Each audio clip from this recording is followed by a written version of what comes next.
오늘 우리가 함께 교독한 요한복음 11장 38절부터 44절 말씀은 이제 예수님께서 죽은 나사로를 죽은 가운데서 일으켜 세우시는, 그래서 25절에서 말씀하시는 나는 부활이요 생명이다 라고 하는 이 말씀을 실질적으로 이제 보여주신 사건이고, 대부분의 사람들이 예수님께서 말씀하시는 부활의 개념을 이제 세상 끝날에 일어나게 되어질 그런 사건으로 이해했던 자들에게, 그 부활은 예수 그리스도를 믿는 자들에게는 지금 일어나는 현재적 사건이다 라고 하는 것을 보여주시는 것이 오늘 38절부터 44절까지의 말씀이 되겠습니다.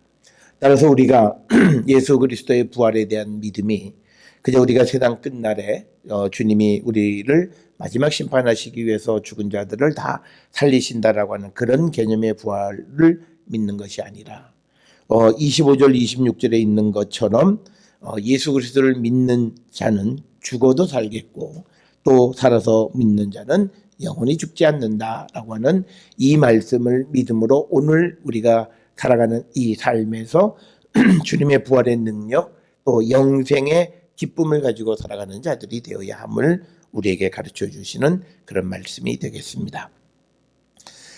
오늘 주시는 이 본문의 말씀에서 우리가 어저께도 보았던 소위 33절에 나오는 소위 그 예수님께서 심령의 비통히 여기셨다라고 하는 그 말씀이 오늘 38절에 이에 예수께서 다시 속으로 비통히 여기시며 무덤에 가시니 무덤이 굴이라 돌로 막았거늘 이렇게 되어 있는데, 비통히 여기시다라고 하는 말의 의미가 뭐냐?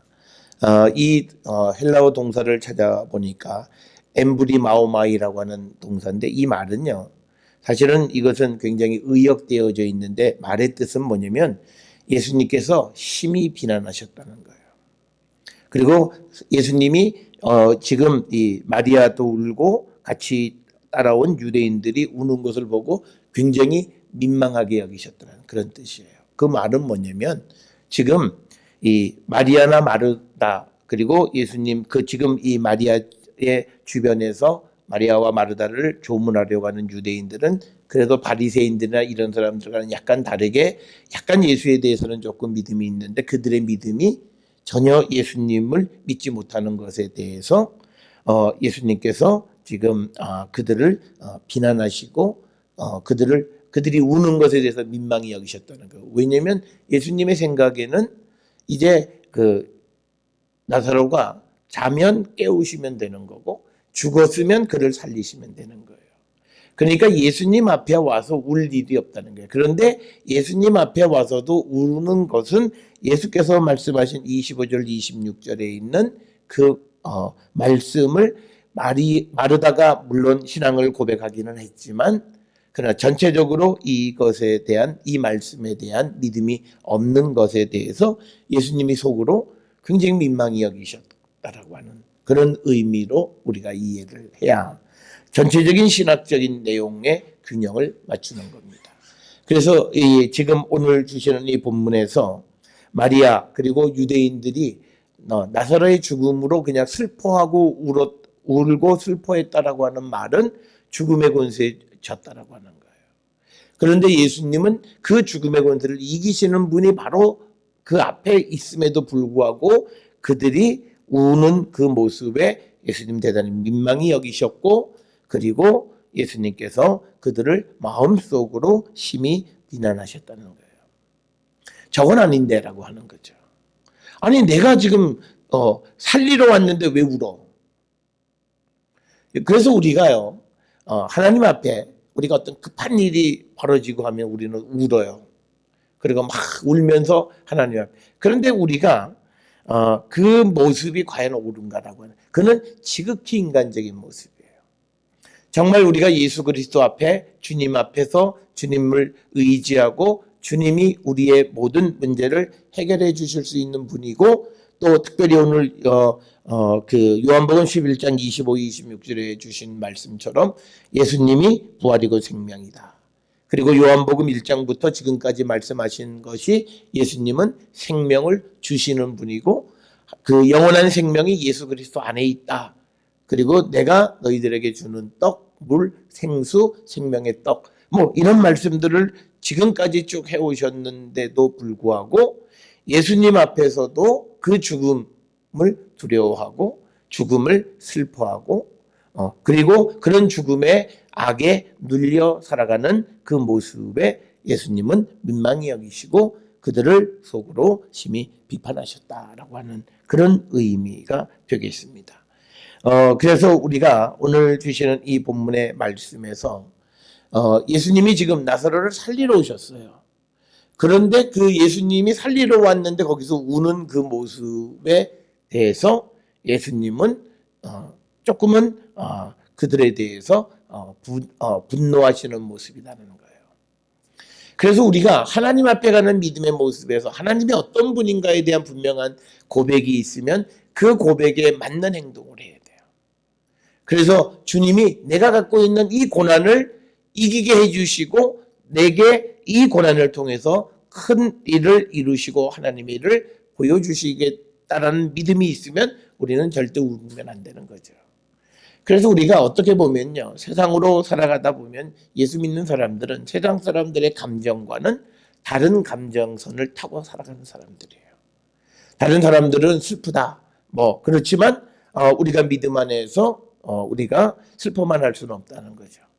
그래서 우리가 가장 대표적인 게 장례식에 가끔 믿음 있는 사람들이 내 장례식을 슬퍼하지 말고 기뻐해라. 내가 천국에 주님의 곁으로 가는 이 날을 기뻐하라라고 해서 우리가 정말 장례를 기쁨으로 보낼 수 있을까? 우리는 육신의 지배를 받기 때문에 아쉬움 그리고 육신의 정을 우리가 주체하지 못해서 슬픔 가운데 있는 유족들을 우리가 보는데 오늘 마리아도 그런 모습이다라고 하는 그런 모습에 대해서 예수님께서 원문으로 보게 되면 다시 속으로 비통이 다시 굉장히 민망히 여기셨다. 엠브리마오마이라고 하는 헬라어 동사를 사용하셨고 이것을 이제 번역을 하면서 우리가 마치 속으로 비통해 하셨다. 마치 슬퍼하셨다라고 하는 건데 비통해 하신 건요. 믿음이 없는 것을 속으로 생각하시고 어떻게 내가 와서 실질적으로 사람들을 죽은 사람을 살리려고 왔음에도 내 앞에서 저렇게 울 수 있을까라고 하는 거예요. 그러니까 우리가 주님 없이는 우리가 세상을 살아가는 모든 것이 슬프고 그렇지만 그러나 내가 주님 앞에 무릎 꿇고 기도하고 주님의 도움을 확신할 때 우리는 기쁨으로 변해야 된다는 거예요. 그래서 오늘 주시는 이 본문 38절에서 예수께서 다시 속으로 비통히 여기셨다라고 하는 이 말은 33절에서도 마리아와 그리고 함께 온 유대인들이 우는 것을 보고 마음속 심령에 비통히 여기셨다라고 하는 거고 그래서 불쌍히 여긴 건 그 다음 단계예요. 불쌍히 여긴 거는 믿음이 없음을 불쌍히 여기신 거예요. 무슨 뭐 나사로가 죽어서 뭐 불쌍하다 그 개념이 아니에요. 예수 그리스도에 대해서 예수님이 그렇게 사랑하는 마리아 마르다임에도 불구하고 예수의 능력에 대한 그 믿음, 예수님 누구신가에 대한 믿음이 없고 더더욱 마르다 같은 경우나 마리아 같은 경우는요 고백은 하지만 그 고백에 걸맞는 삶을 살지 못하는 거예요. 그런 모습이고 그래서 이제 오늘 주시는 38절 39절에 보면 앞에 5절 6절의 예수의 말씀에 대해서 27절에서 주여 그러하외다 주는 그리스도시요 세상에 오시는 하나님의 아들이신 줄을 내가 믿나이다 라고 고백한 마르다가 예수께서 39절에 이르시되 돌을 옮겨 놓으라 하시니 그 죽은 자의 누이 마르다가 이르되 주여 죽은 지가 나흘이 되었음에 벌써 냄새가 나나이다. 그러니까 예수님의 명령에 대해서 전적인 순종의 모습이 아니라는 거예요.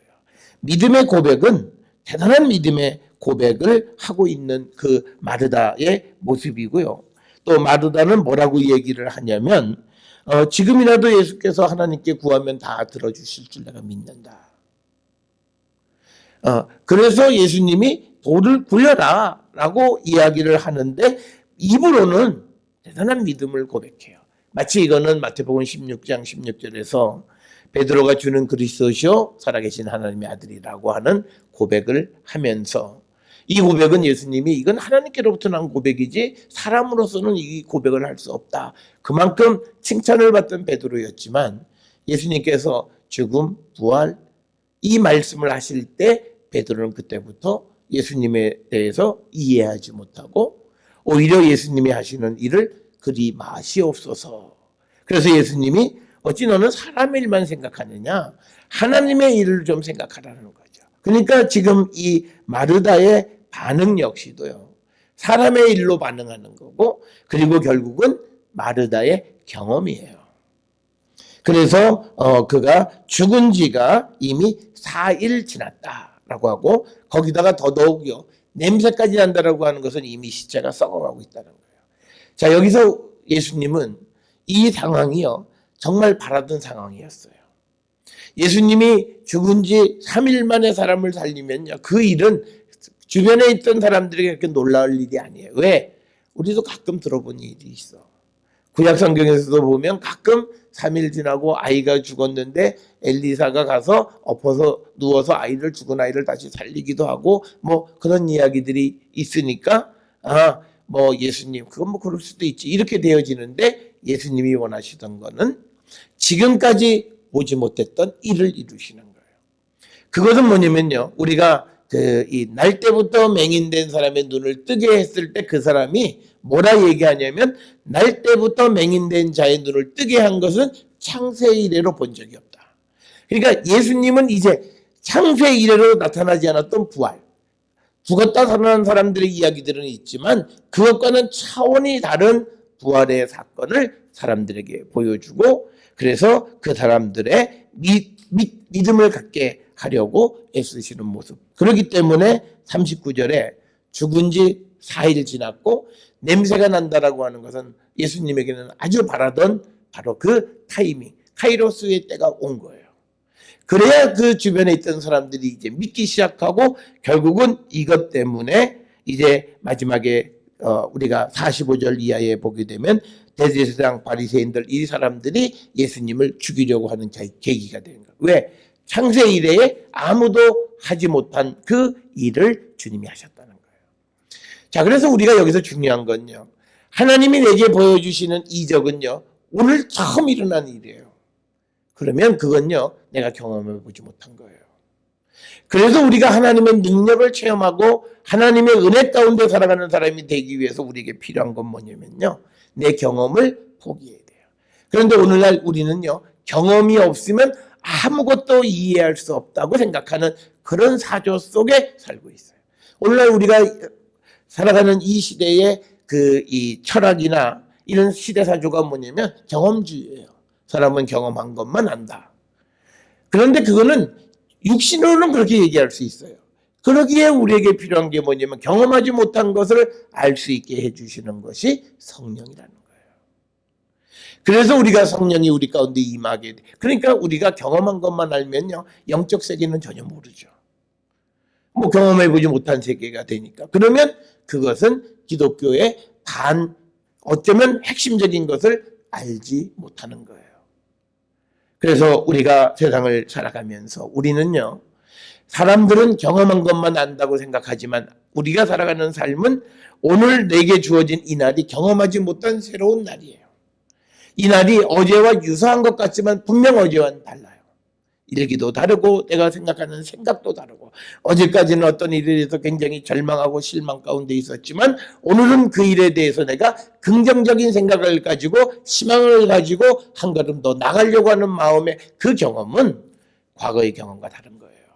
그러니까 우리가 지성이라고 하는 것들이 얼마나 자기를 속이는 거예요. 사람은 살아있다라고 하는 것은 어제와 오늘이 다른 거예요. 그러니까 자기가 매일같이 새로운 경험을 하면서 살아가고, 그리고 내일 어떤 새로운 일이 일어날지를 기대하면서 살아가면서 사람은 경험해야만 안다라고 하는 것은 그건 논리적으로 말이 안 되는 거예요. 그래서 오늘 우리가 살아가는 이 시대에 오늘 주시는 이 39절에 있는 이 말씀은 예수께서 이제 새로운 역사를 이루시는 거예요. 이건 우리가 잘 아는 것처럼 욥기 42장 2절에 하나님은 무엇이든지 계획하시면 하시는 분이에요. 우리가 봤다 안 봤다 이거 아니에요. 그러니까 하나님이 무엇이든지 계획하시는 일을 행하시는 분이라고 하는 것에 대한 믿음이 없으면 우리는 욥과 같이 돼요. 내가 옳은데 왜 하나님은 이러시느냐. 그런 결국은 하나님 앞에 의로운 것 같은 죄인이 된다는 거예요. 그래서 우리는 우리의 경험을 내려놓을 수 있어야 된다. 특별히 우리가 누가복음 5장에 보면 예수님이 처음 일을 하실 때 베드로에게 배를 좀 띄어 저만치 가라. 그러시면서 배에서 사람들을 가르치신 다음에 그물을 던져라. 그랬더니 그 베드로의 말, 주님의 말씀이기 때문에 내가 듣습니다. 그 말은 어부 생활을 한 나로서는 지금 주님 말씀 틀렸어요. 그렇지만 내가 예수를 주님이라고 믿기 때문에 그 말을 내가 따른다는 거예요. 그래서 여러분 우리가 하나님 말씀대로 안 살면 그들은 예수를 안 믿는 거예요. 그건 천하 없어도 성경은 우리에게 그렇게 얘기해요. 그러니까 베드로는 예수를 주님으로 자기가 믿기 때문에 자기 경험과 전혀 다른 그 물고기잡이의 일을 시키실 때 그 말을 듣는 거예요. 믿음은 그런 거라는 거예요. 믿음은 내가 경험해보지 못한 것, 그걸 믿고 그걸 따라가고 그걸 생각하고 그걸 꿈꾸는 게 그게 믿음이라는 거예요. 우리는 성령이 우리에게 임하시면 늙은이가 꿈을 꾼다라고 하면 그건 세상의 꿈을 꾸는 줄 알아요. 아니죠. 천국에 대한 꿈을 꾸는 거예요. 이제 내가 인생을 다 마무리해 가는 가운데서 내가 이제 하나님 나라를 준비해 가면서 내가 천국에 대한 소망을 갖는 거예요.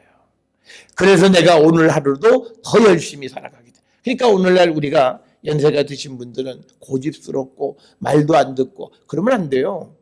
천국을 소망하고 있는 자는 절대 그럴 수가 없어요.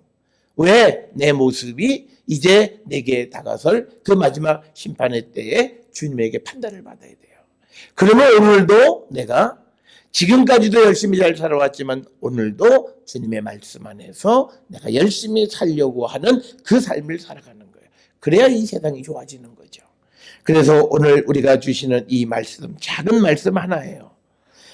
오늘 마르다가 이야기하는 죽은 지 나흘이 됐고 벌써 냄새가 난다라고 하는 거예요. 비극적 상황이에요. 절망의 상황이에요. 이건 끝이에요. 육신으로는 상황이 끝난 거예요. 그럴 때 주님이 하시는 말씀 40절에 예수께서 이르시되 내 말이, 예수께서 말씀하시기를 네가 믿으면 하나님의 영광을 보리라 하지 아니하였느냐. 그러니까 예수께서 하신 말씀을 기억나게 하시는 거예요. 내가 너한테 말했지. 네가 믿으면 하나님의 영광을 볼 것이다 라고 하는 거예요. 여기서 우리가 하나 중요한 것은 뭐냐면요. 여기서 하나님의 영광은 뭐냐면요. 예수 안에서 하나님이 구원해 주시는 능력을 본다는 거예요. 우리가 예수님이 홀로 무엇을 하시지 않잖아요. 하나님이 말하라고 주신 말씀, 또 하나님께서 보여주신 일, 그거를 행하시는 거예요. 그러니까 예수님이 하시는 말씀과 예수님이 하시는 모든 행동 속에는 하나님의 능력이 나타나 있는 거예요. 그러니까 오늘 이 40절에서 마르다에게 말씀하시는 것이 네가 정말 믿으면 내가 이제 하는 일, 내가 돌을 굴려라 라고 말했으면 그 돌을 굴리는 너희 그 일 속에 나타나는 하나님의 구원의 능력을 네가 보게 될 것이다라는 거예요. 그러니까 오늘날 우리가 세상을 살아가면서 이 말을 적용하면요. 하나님의 말씀을 믿으면 그 말씀 안에 나타나 있는 하나님의 구원의 능력이 내게 임하고 그 영광을 보게 된다는 거예요. 그래서 우리가 하나님 말씀대로 살아가는 거예요. 그래서 요한복음에서 우리가 겉으로 읽으면 안 되고 우리가 요한복음을 깊이 읽으면 요한복음에서는 이 성경을 뭐라고 그러냐면 하나님께서 나에 대해서 증언하시는 거다. 이 성경을 통해서 너희가 무슨 영생을 얻을 줄 아느냐? 그거 아니다. 성경은 나에 대해서 하나님께서 증언하시는 거다라고 하는 거예요. 그런 의미에서의 우리가 성경을 읽어야 믿음이 생겨요. 사람들은 그래요. 계기가 있어야 믿는다. 아니에요. 믿음은 그거 아니에요. 세상의 논리는 그래요. 세상의 경험은 계기가 있어야 읽게 되는 거예요. 그런데 하나님의 논리는 아니에요. 읽음으로써 믿음이 생겨요. 그 말이 들음으로써, 내가 말씀을 들음으로써 믿고 그래서 그 믿음대로 살아가게 되는 거예요. 그러니까 우리는 뭔가 자꾸 계기를 해달라 그래요. 그런데 먼저 믿어봐. 그거예요. 오늘도 주시는 말씀에 네가 믿으면 보는 거야. 그러니까 마르다는 거꾸로 얘기할 수 있다. 살려주시면 내가 믿죠. 그러니까 주님이 알아서 하세요. 우리 굴리다 말라. 그런데 주님은 그 일을 통해서 다른 사람들에게 그것과 관계되어 있는 사람들의 믿음을 세워가는. 그러니까 하나님의 일을 하시는데 이 요한복음에서 하나님의 일은 뭐예요? 예수께서 이 땅에 오셔서 세상을 구원하시면서 이 세상에서 예수님이 하고 싶은 일을 그냥 예수님의 방식으로 하는 게 하나님의 일이 아니라 하나님은 그 일을 하시면서 다른 사람들에게 예수님이 하나님이 보내신 하나님의 아들이심을 믿게 하는 게 하나님의 일이에요. 기적을 통해서 말씀을 통해서 사람들로 하여금 예수를 믿게 하는 게 하나님의 일이에요. 그러니까 예수님은 이 일을 통해서 마리아든 마르다든 주변에 있는 사람들이든 또는 예수를 따라다니든 제자들이든 그들의 믿음을 생각하시는 거예요. 그래서 지금 그들에게 하나씩 스텝 바이 스텝으로 우리가 그냥 우리 생각엔 그러죠. 그냥 예수님이 그냥 나사로를 그냥 무덤에서 탁 뒤집어다 딱 세워놓고 그런 사람들이 확 믿을 수 있지 않냐. 그게 아니라는 거예요. 하나씩 단계 믿음을 확인해 가시는 거예요. 그래서 이제 그 돌을 옮기라 이렇게 이야기를 할 때 반응이 경험에 의해서 직접 그 말씀에 순종하는 모습이 아니라 그래서 그들은 여러 가지 경험의 지배를 받는다는 거예요. 그래서 여러분 우리가 오늘 요한복음 11장에서 마르다의 믿음의 고백이 얼마나 좋아요. 예수님 계셨더라면 우리 오라버니가 죽지 않았을 것이다. 그렇지만 지금이라도 예수께서 하나님께 구하시면 무엇을 구하시든지 들어주실 것이다. 그리고 예수님이 나는 부활이요 생명이니 나를 믿는 자는 죽어도 살겠고 무릇 살아서 믿는 자는 영원히 죽지 아니하리니 내가 이걸 믿느냐 그랬을 때 그리스도 고백을 하잖아요. 그러하외이다 주는 그리스도시요 세상에 오시는 하나님의 아들이신 줄을 내가 믿나이다. 그러니까 믿음의 고백의 면에서는 부러움이 없을 정도로 완벽한 믿음의 고백을 했어요. 그런데 이제 행동은 그렇지 않은 거예요. 그러니까 우리가 입으로 하는 것이 믿음의 전부라 생각하시면 안 돼요. 우리의 행실이 어떻게 따라가는가에 우리의 믿음의 모습이 나타나는 거예요. 이 지금 예수님과 만나서 대화하는 11장에서 마르다 같으면 예수님이 말씀을 무슨 말을 해도 그 말대로 들어야 돼요. 왜? 예수님이 원하시는 모든 것을 하나님이 들어주신 줄 내가 알고 거기에다가 예수님은 하나님의 아들이심을 내가 알고 또 예수님은 그리스도 구원자이심을 내가 안다. 더 이상 필요한 게 없잖아요. 그러면 그 예수님이 죽으라면 죽는 신용도 해야 되고 하라면 해야 되는데 그게 아니라 이미 그가 살아왔던 삶의 환경에 영향을 딱 받아서 예수님이 말씀하셨을 때 벌써 사흘 지났고 냄새가 난다. 우리의 모습이 그 모습이 아닌가 돌아보셔야 돼요. 그러니까 우리가 이건 뭐냐면요. 항상 주님의 말씀을 봤을 때 우리는 환경을 생각해요. 나는 이래서 이게 잘 안 되는데. 그러니까 뭐냐면 어떤 말씀에 대해서 내가 깨달음이 있으면 내가 이렇게 해야지라는 생각을 해야 되는데 그게 아니라 나도 하고 싶지만 이래서 나는 안 될 텐데. 이 생각에서 이미 그 말씀대로 따라가지 않으려고 하는 거예요. 오늘날 대부분의 사람들이 그래요. 그래서 예수의 말씀대로 어떻게 살 수 있냐. 이런 지경에까지 이르게 된 것이 오늘을 살아가는 우리의 모습인데 이 마르다의 모습과 별반 다를 바가 없다. 그래서 그런 자들에게 예수님은 내가 믿으면 하나님의 영광을 보는 겁니다. 그러니까 뭐냐면 우리는 예수의 말씀을 믿으면 그 말씀의 믿음을 통해서 하나님의 능력이 우리에게 나타나는 거예요. 그러니까 믿으면 되는 거고 믿지 못하면 나에게는 아무것도 이루어지지 않는 거예요. 그러니까 우리는 주님이 뭘 해주시면 내가 어떻게 하겠습니다. 조건으로 주님하고 딜을 하는 게 아니에요. 내가 믿고 따르면 주님은 우리가 무엇을 원하시는지 아시는 분이기 때문에 우리의 원하고 내가 마음속에 원하는 모든 것을 마음의 소원을 이루어 주시고 또 내가 구하지 않아도 그것을 이루어 주시는 분이라고 하는 것이 성경에 나타나 있는 하나님 예수 그리스도세요. 그렇기 때문에 우리는 먼저 우리에게 필요한 것은 믿음이에요. 경험이 아니에요. 그러니까 이적을 통해서 경험하고 믿겠다라고 하는 그게 아니라 믿음으로 모든 것이 이루어진다라고 하는 거예요. 그래서 믿음을 통해 성취함을 얻어야지 우리가 경험해서 믿고 그 다음에 무엇을 하려고 하는 그런 다단계식의 방식은 바른 믿음의 방법이 아니다라고 하는 거예요. 그래서 우리가 예수께서 우리에게 말씀하시는 모든 것을 우리가 믿고 따르는 그런 모습이 있어야 한다. 그렇게 말씀하시니까 41절에 돌을 옮겨 놓으니 예수께서 눈을 들어 우러러보시며 이르시되 아버지여 내 말을 들으신 것을 감사하나이다. 항상 내 말을 들으시는 줄을 내가 알았나이다. 그러나 이 말씀하옵는 것은 둘러선 무리를 위함이니 곧 아버지께서 나를 보내신 것을 그들로 믿게 하려 함이니이다. 그러니까 오늘 주시는 본문의 말씀에서 예수님께서 눈을 들어서 이제 하나님을 향해서 감사 기도하는 거예요. 내 말을 들으신 것을 감사하나이다. 그러면요, 이 말에는 어떤 문제가 있냐면 어떤 경우에는 하나님이 예수님 말씀을 안 들으실 수도 있네. 그런데 그 말씀에 대해서 42절에서 사람들의 오해를 불식시켜 주시기 위해서 항상 내 말을 들으시는 줄을 내가 알았나이다. 그러나 이 말씀 하옵는 것은 내가 아버지여 내 말을 들으신 것을 감사합니다라고 말하는 이유는 둘러선 무리들을 위함이다는 거예요.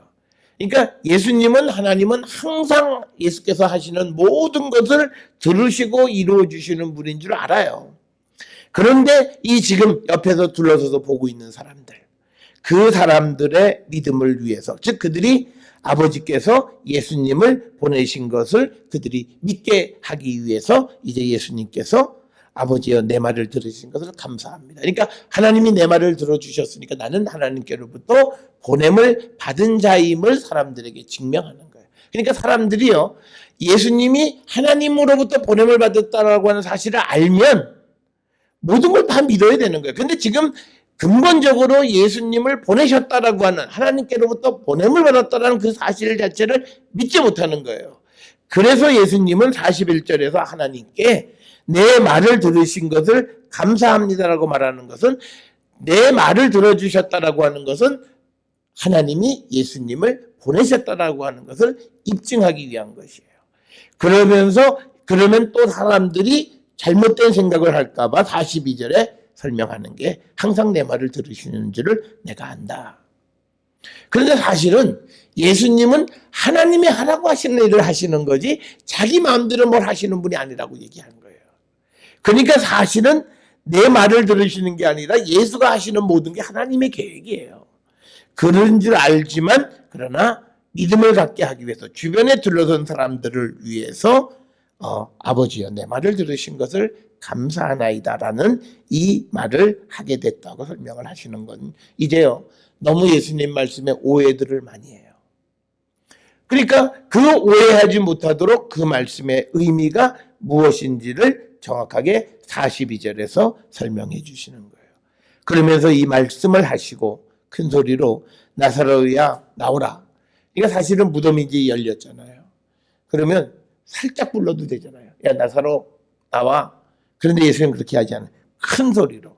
이 말은 예수께서 죽음의 권세를 정복하심을 보여주는 거예요.